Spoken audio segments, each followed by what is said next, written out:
even before she met Prince Harry. She was the biggest nightmare of an actress I ever worked with.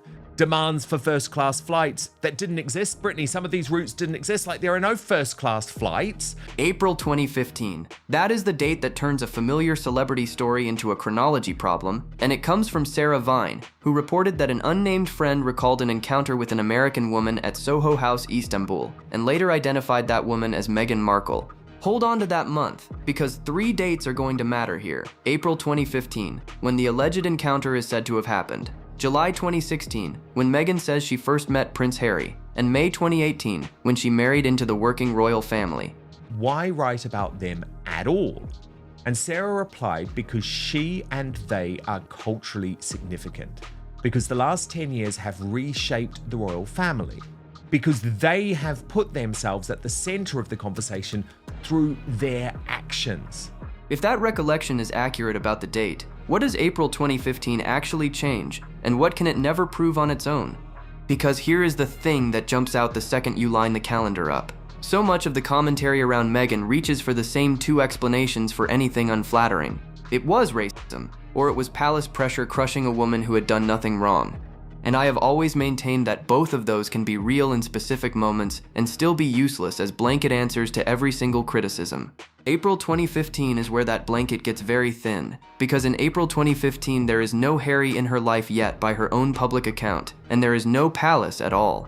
So let me walk through what Vine actually published. Why Meghan Markle controls the king so much? It's shocking. And all roads lead to Soho House. Sarah Vine reported the friend's memory. The friend described an American woman at that Istanbul club. The friend, going back over it later, said that woman was Meghan. That is the shape of it. A retrospective identification, filtered through a columnist, sourced to someone whose name we do not have. Notice what that chain can and cannot carry. It can carry the claim that Vine printed this. It cannot by itself carry the claim that the encounter happened the way it was remembered. A memory reconstructed after a person becomes globally famous is not the same thing as a contemporaneous note, and I am not going to pretend it is just because the date is inconvenient for Meghan's defenders. The allegation stays exactly what it is, an unresolved, attributed recollection. What I am not going to do is wave it away either. Too often, the instinct is to hear one criticism of Meghan and immediately reach for prejudice or palace machinery as the reason it exists, before anyone has even looked at the evidence. That reflex has become a shield. The official opening of Soho House, for which Charles and Harry received an invitation. Keep in mind that neither of them are official members of Soho House. Now, here is what actually can be verified about Meghan and Istanbul in that window, because there is a real trace, and it deserves to be stated cleanly and then bounded just as cleanly. There genuinely was a Soho House Istanbul launch that weekend. The Evening Standard documented it, dated the 20th of April 2015, and named attendees at the launch festivities. Paloma Faith performed. Eddie Redmayne was among the names in the coverage, fresh off his Oscar season. So the event Vine's friend describes is not imaginary. There was a real party at a real club in a real city in the right month. And Meghan herself does have a public Istanbul footprint from that period. There is a public social post from Jason Bailey, dated the 25th of April 2015, showing Meghan in an Istanbul tagged image alongside Eddie Redmayne. So she was, on the strength of that artifact, in Istanbul in that same stretch of April. That is a genuine data point, and I am not going to minimize it to protect anyone. Meghan Markle was specially flown by Soho House that weekend of April 25th to attend the Soho House opening and entertain VIP guests on the red carpet. So here is the honest state of the evidence. Location, plausible. There was a launch, and there is a public image tying Meghan to Istanbul that April. Conduct, unverified.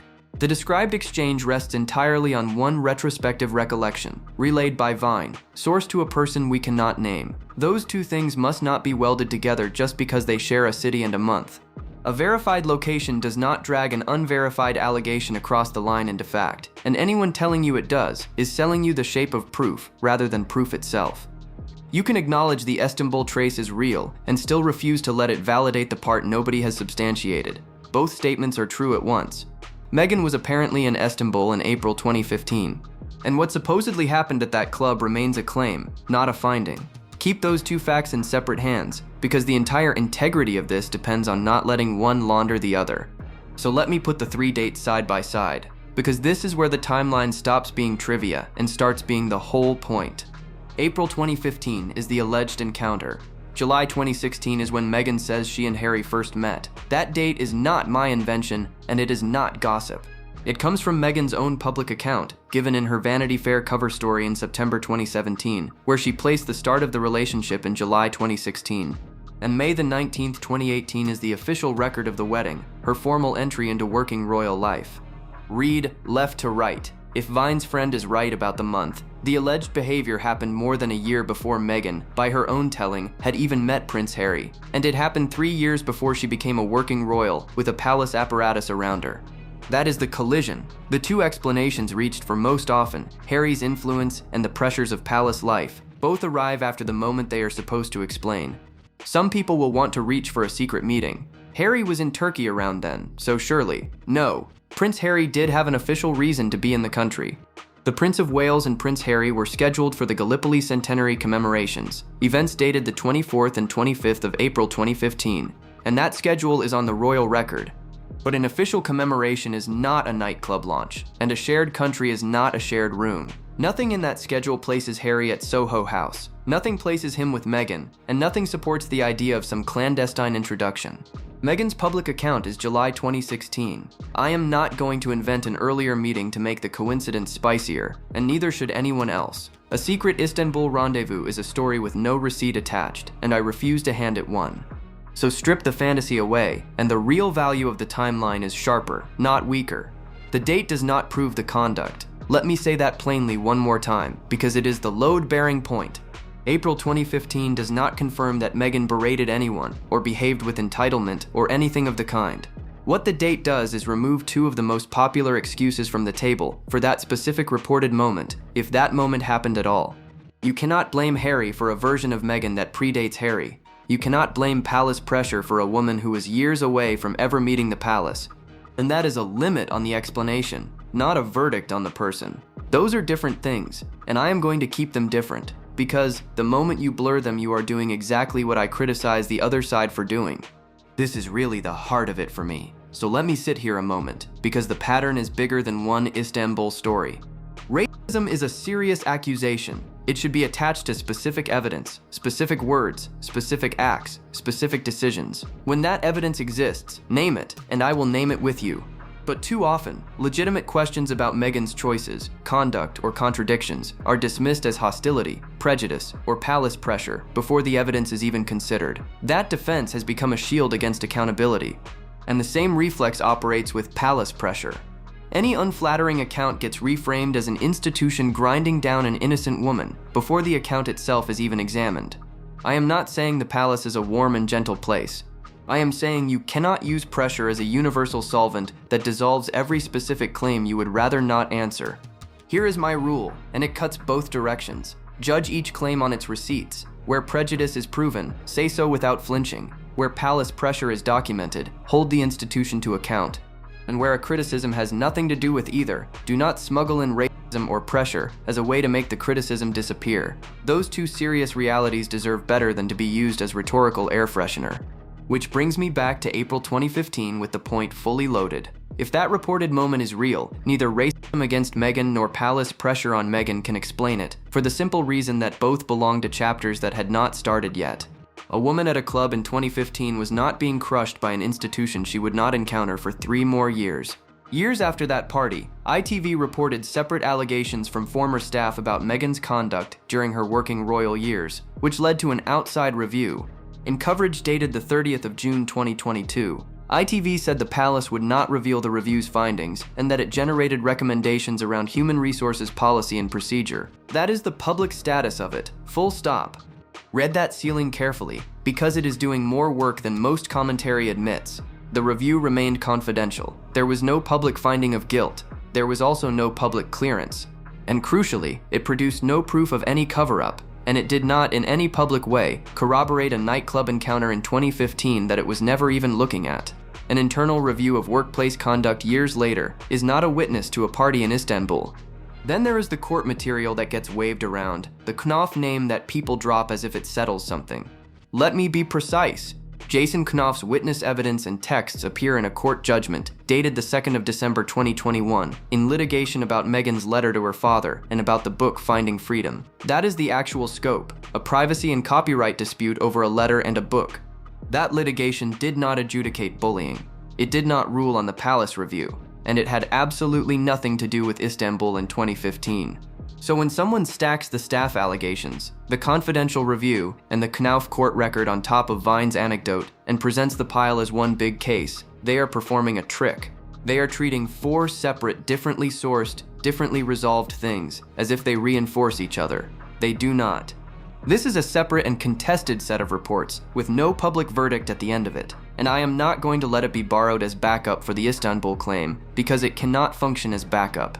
Different years, different people, different processes, different unresolved outcomes. Keeping them apart is not me being soft on Meghan. It is me refusing to let unrelated documents get drafted into a case they never belonged to. And this is where I want to name the mechanism, because it explains how a single unverified anecdote starts feeling like established history. Repetition is not corroboration. That sounds obvious, but watch how easily it fools people. Sarah Vine reports one friend's recollection. That report gets aggregated, quoted, summarized, and reposted across dozens of outlets and thousands of comment threads. By the 10th time you have seen it, your brain registers it as widely reported, which quietly gets mistaken for widely confirmed. It is the same original claim wearing different outfits. One source echoing is still one source. Then there is retrospective memory, and this one deserves real caution rather than mockery. The friend in Vine's account did not, as reported, walk out of that club in 2015 and write down that a future duchess had behaved badly. The identification came later, after Meghan became one of the most famous and most argued about women on earth, and memory does not sit in a vault untouched. It gets reshaped by everything we learn afterward. Once you know a person is controversial, an ordinary or half-remembered interaction can quietly reorganize itself into a story that fits the reputation. I am not accusing that friend of lying. That is not my claim, and I want to be careful there. What I am saying is that a memory reconstructed through years of subsequent fame is fragile evidence, and it is fragile in a specific direction. It tends to confirm what the rememberer already believes. That is not a personal failing. It is how human recollection works, and it is exactly why a retrospective identification, relayed secondhand through a columnist, cannot bear the weight of a firm factual conclusion. Put those two mechanisms together, repetition dressed as confirmation and hindsight dressed as recall, and you get the illusion of a solid corroborated event where there is actually one attributed, unverified anecdote. That illusion is powerful, and it is the reason I keep dragging this back to what can actually be stood on. Vine published the claim. Meghan has a real Istanbul trace that April, and the specific alleged conduct has never been independently verified by anyone. So no, the repetition does not upgrade it. The later staff saga does not upgrade it. The court file does not upgrade it. The claim is precisely as strong as its single, retrospective, unnamed source, and not 1 inch stronger. So let me land this exactly where the evidence allows, and nowhere further. Here is the timeline payoff, clean. If Sarah Vine's friend is accurate about April 2015, then the reported moment sits more than a year before Meghan says she met Prince Harry, and 3 years before she entered working royal life at the May 2018 wedding. And that single fact does real damage to the laziest explanations in circulation. You cannot blame Harry for a moment that predates Harry. You cannot blame palace pressure on a woman the palace had not yet met. The calendar closes those 2 doors. But notice what the calendar does not do, because this is the part I refuse to overreach. It does not prove the encounter happened as remembered. It does not establish that Meghan berated anyone, or acted with entitlement, or revealed some fixed character flaw. It does not turn an unnamed friend's retrospective memory into a documented event. The date weakens the excuses. It does not manufacture the offense. Those are 2 completely different operations, and honest commentary keeps them apart. That is the whole, careful shape of it. A real Istanbul trace. A single, attributed, uncorroborated conduct claim. A chronology that strips away the usual defenses for that specific reported moment, while proving nothing about what actually occurred inside that room. I think that is genuinely more interesting than either extreme wants it to be, because it denies both sides their favorite shortcut. No blanket excuse survives the date, and no verdict on Meghan's character is earned by it. So here is my question for you. When the most convenient explanations, Harry and palace pressure, both arrive on the calendar after the moment they are supposed to explain, what should honest people actually do with a claim like this? Do you sit with it as genuinely unresolved, refusing to convict and refusing to excuse? Or does the discomfort of that middle ground push you to pick a side the evidence has not earned? I would rather sit in the discomfort than pretend the receipts say more than they do. And that tension between what Meghan is accused of and how tightly the story around her is managed does not end in 2015. It runs right up to the present, into the fights over how her image gets shaped, controlled, and defended today. A former insider has described Meghan's demands for image control as a source of real friction behind the scenes, and that account is where this thread picks up next. Because the question of who gets to decide the story and how hard they push to control it might be the most revealing part of all.